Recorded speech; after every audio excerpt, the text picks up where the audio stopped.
The first thing, the change which we bring in when we use a heavy jump rope is the grip. I prefer going for a power grip, which is like this.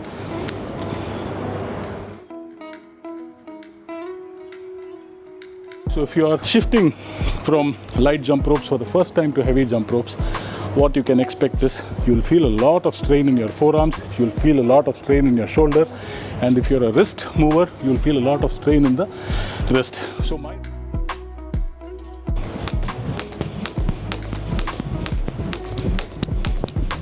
the first thing, the change which we bring in when we use a heavy jump rope is the grip.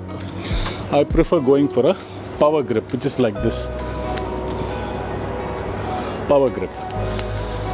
When we are using the lighter PVC jump rope, we were using what is more like a handshake grip. It was like this.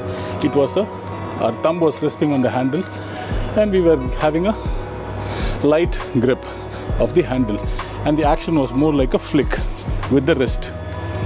But when we are using the heavy jump rope, we were not flicking the wrist. We were actually doing a full arm movement. The reason for that is this is a very heavy rope, a 3-pound rope. If you are going to depend only on the wrist to spin it, we can still do it like this.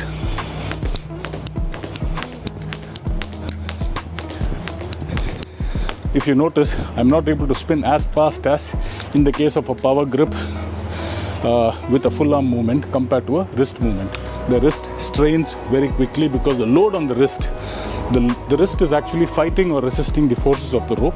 If you are just going to use the wrist, it can be damaging to the wrist if our wrists are not strong enough, which I guess would be the case with most of us.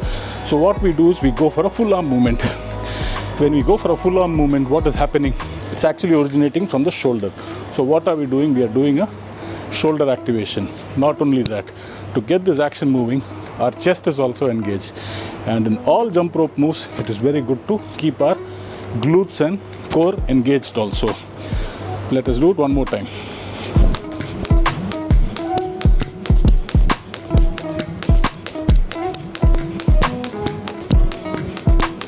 If you are shifting from light jump ropes for the first time to heavy jump ropes, what you can expect is you'll feel a lot of strain in your forearms, you'll feel a lot of strain in your shoulder, and if you're a wrist mover, you'll feel a lot of strain in the wrist.